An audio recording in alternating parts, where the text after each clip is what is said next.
আল্লাহ বলেন ওয়ালাকিন ইয়ানালুত তাকওয়া মিনকুম, আল্লাহ বলেন তোমাদের কলবের ভিতরে, অন্তরের ভিতরে সুপ্ত আকারে গোপন ভাবে যে নিয়ত, যে মানসা, যে ইরাদা, যে ইচ্ছা রয়েছে, সেই নিয়ত, ইচ্ছা, ইরাদা, মানসাটা আমি আল্লাহ পর্যন্ত পৌঁছে যা, ওইটা পৌঁছে,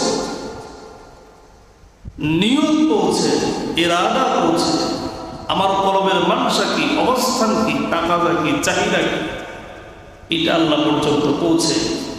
তার মানে হলো কোরবানির ক্ষেত্রে আল্লাহ নেন শুধু ওইটা, তো ওইটাই যদি আমার গরমিল হয়, গড়বড়ি হবে, অসুবিধা, ত্রুটি, খুব তৈরি হবে, তাহলে আল্লাহকে আমি কি দিব? আল্লাহ তো আমার গোশত নেবে না, আমার এই প্রাণীর সৎকার টাকা নেবে না, চামড়ার মূল্য নেবে না,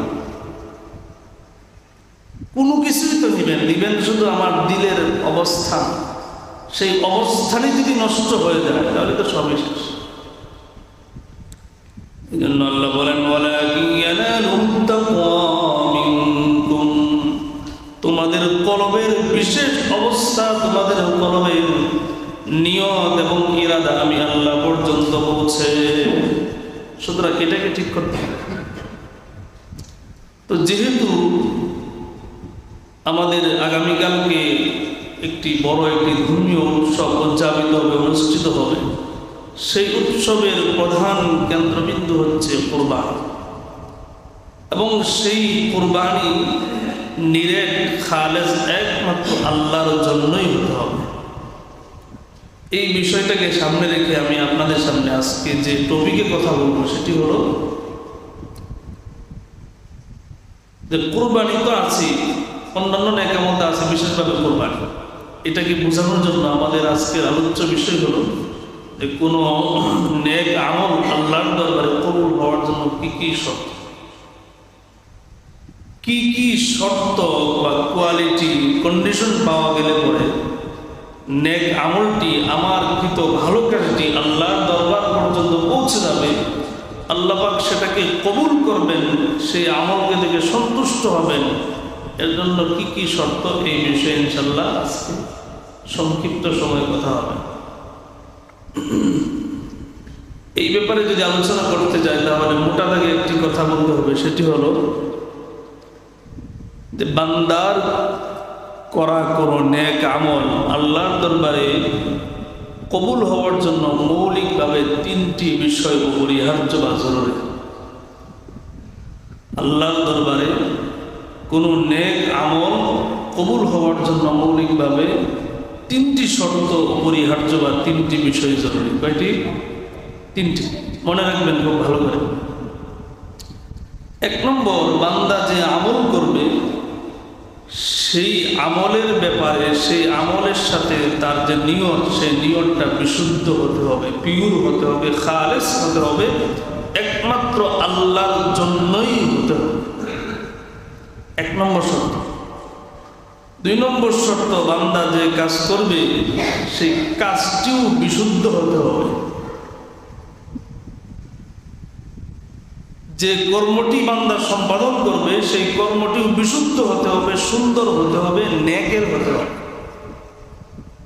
যেমন ধরুন, কথার কথা, কেউ আমাদের এই মসজিদের সামনে এরকম দামি এক বোতলে মদ ভরে খাইতেছে, তাকে জিজ্ঞাসা করলেন, ভাই কেন এটা পান করছো? সে বলল, আমি একমাত্র আল্লাহকে খুশি করার জন্যই পান করছি। এটা হতে পারে কিনা? খাওয়ার পানীয় বিষয়, আল্লাহকে খুশি করার জন্য পান করছে, এটা তো হতেই পারে। তাহলে তার নিয়ত বিশুদ্ধ আছে। নিয়ত বিশুদ্ধ, কিন্তু কাজটি তো কিনা বিশুদ্ধ নয়। এই কাজ তো শরীয়ত সমর্থন করে না। শরীয়ত যেহেতু সমর্থন করে না, এটি অশুদ্ধ কাজ, বিশুদ্ধ নয়, এটি বেঠিক কাজ, ঠিক কাজ নয়। এই জন্য এক নম্বর, নিয়ত শুদ্ধ হতে হবে।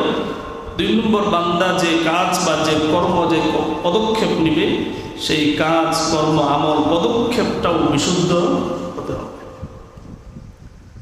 তিন নম্বর হলো সেই আমলের, সেই কাজের, সেই কর্মকাণ্ডের পদ্ধতি বিশুদ্ধ হতে হবে।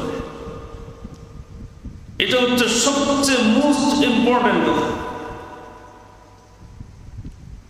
কাজের ধরন, প্রক্রিয়া, প্রসেস, পদ্ধতি, তরিকা বিশুদ্ধ হতে হবে।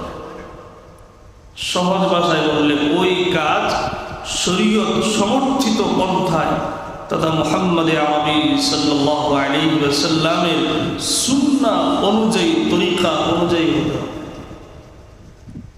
এই তিন কাজ যদি কোনো নেক আমলের সাথে পাওয়া যায়, বান্দার কোনো কর্মকাণ্ডের সাথে পাওয়া যায়, তবে সেই কাজ কর্ম আল্লাহর দরবারে কবুল হবে।